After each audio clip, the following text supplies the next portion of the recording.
High schools are known to act as a center for learning and knowledge. But while students are the ones working to build their knowledge, the real stable are the teachers, the ones who educate young minds and leave a lasting impact on their students. But still, while students are swarmed by their schoolwork, it is rare that they pay attention to the constant stress that their educators face. Most students are unaware that being a teacher is just as hard, even harder, than being a student. Today, I interviewed 4 Monomoy Regional High School teachers to learn about the difficulties of teaching And how they overcome them. First question, what are the biggest challenges that you face as a teacher? The biggest challenges I face as a teacher would probably be making sure that I cover everything that I'm supposed to cover. I don't know what happens to my students outside of the school day, and sometimes when they come in, they're not in the mood to learn. I got into teaching because I really enjoyed reading books, but I stayed in teaching because I really enjoy working with students. So when kids are having difficulties, I take that home with me. Trying to fit the entire curriculum into the amount of time we have with the students. I worry about my kids around the clock, from the time I meet them till well after they've graduated. They stay with you. We have to go very low depth just to cover everything. But also build relationships with my students and just take advantage of the in-the-moment learning that we can do. Because I can't ignore what's going on outside of school in their life, but I also can't fix it. So it's the thing I worry about the most, and I think it's my biggest challenge. What are the biggest differences between since you started teaching and now? How have your teaching methods changed? One of the biggest differences is how I teach. I started off very lecture-based. Biggest difference would be just the access you guys have to technology. When I started teaching, there were computer labs that you'd have to go to and take your whole class to. Kids didn't even have computers when I started teaching. And in fact, the internet was a new thing that we were trying on for size for the first time. Now, all of you guys have a computer all the time, so it makes it a little bit easier, but also more challenging sometimes too. In order to accommodate different students' learning styles, I had to, move over to more hands-on based or more like letting the students self-learn.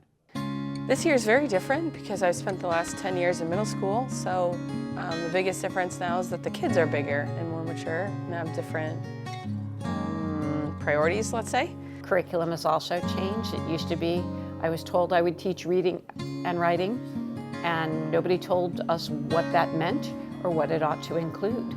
When I started teaching, social media wasn't such a big thing either, so I feel like the biggest difference in my kids is like this need for constant contact with their friends and family. Now we have a lot more scripted discussion about what teaching and learning should look like. Everything has to be so transparent and online, and I have to always be talking to people who aren't here with us in the class, and I don't feel like I can be anonymous or private anymore. I feel like I have to be on and talking to people all the time, and it tires me right out. What do you wish that you could change about your teaching methods? I'm not very good at setting boundaries, so definitely being able to set more strict boundaries and stay within that, because I can sometimes be a little bit of a pushover. I think it would be really difficult to teach every kid exactly what they need when they need it, but gosh, I wish I could do that. I wish I could make the class more project-based and more hands-on learning for the students. The downside is just we don't have the amount of time to do that in one school year. I'm in my first year at the high school, so I feel like this is my first pancake and I want to change everything. Because nobody's in the same place in your classroom. Everybody comes with their own set of experiences and with their own unique abilities. And so what you might have as a need is so different from the other people who are sitting right next to you on either side. I was really established at the middle school, but now I feel like I don't know what I'm doing anymore. So I would like to start over in the fall and try a bunch of new activities and games and projects with my students. How do you adapt to teaching students with different learning styles? Basically, I have to make the lesson both visual, verbal, hands-on. I have to basically create different ways for the students to learn. Even if students have the same learning style, they're still going to learn a little bit differently. I just try to mix it up. I think everyone, no matter their learning style, likes variety. So I make sure, even though every day we're reading a story, the story is different, the activities we do after it are different, and try to keep it fun. Learning my students who they are and asking them what would work best for them, I find is usually the best practice. To make sure that kids with different learning styles can adapt to learning that information. How do you teach students with certain learning disabilities? So I try to teach students with different learning abilities by one, breaking down the material into smaller steps so it's not overwhelming at one time. I just try to keep the same routine every day, keep high expectations for all students so they know I believe in them and that they can do it, and whatever they need for help, I'm happy to offer it. Sometimes that means highlighting what to focus on or crossing out a few of the questions so they just work on a few of them. We have great programs like Learning Ally that allow kids to be read to at their own pace. We have dyslexia fonts now available to us for most of the things that we're reading in class. I try to meet their accommodations, so if they need extra time teaching, or if they need things read out loud, or other things to help them learn, I try to make sure I provide that. First, I start off by reading their IEPs and figuring out what their specific disability is.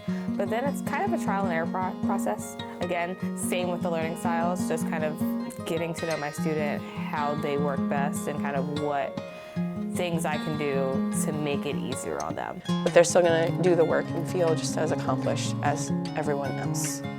Technology has made a breakthrough in modern day teaching. How do you adapt to the use of technology in education? I really am always learning. I learn from my students all the time. You guys show me new ways to use technology or new software to use. So technology can be a gift or a curse in education, and it all depends on the ethics of the person who's using it. So I try to use technology in the classroom if it benefits the students and I feel that it is something that students can use to learn. I try to limit technology in the classroom if I feel that it will be harmful for the kids, aka allowing them to just get a quick answer. If you use it as a thought partner, not as a work doer, it can be really beneficial. I'm not going to say I'm pro-technology or against it. I love a hard copy of things, but also technology makes it a lot easier to just make sure everyone kind of has an even playing field or has something that they can use that can help them.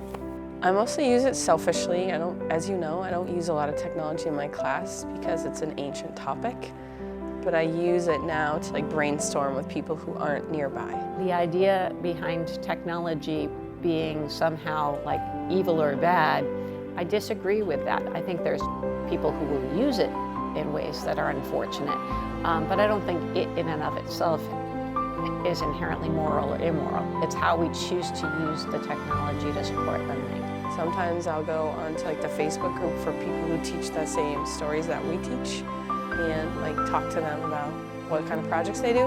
Or sometimes I'll go on to ChatGPT and say, I have this idea, how can I break it up for students, or how can I make it better? If a student begins using AI to cheat on an assignment, what will you do? So if students start using AI to cheat on an assignment, I think the first thing I would do is try to figure out why they felt that using AI would be the best option for them. I usually call them out on it. I'll give them a 0. I give them an opportunity to redo it, hopefully, because my goal, again, is always that they get the skill rather than what it is that they're writing. More than likely, it's probably because they actually didn't really understand the material in the first place. And so we would try to get into the root of the problem, and then I more than likely would allow them to try to redo the assignment, obviously without the AI, and see what they actually learned. So if a student submitted an assignment that was clearly not his or her own work and they use AI, I would say, well, of course, I'm not accepting that, but also let's have a conversation about why. But if it becomes an issue, then definitely some write-ups, probably some parent conversations. If we're using it to do our work, that's not such a great use for it. If we're using it to enhance our work and support us as learners and grow using the information that we can get support from and work with, then I think technology can be really beneficial.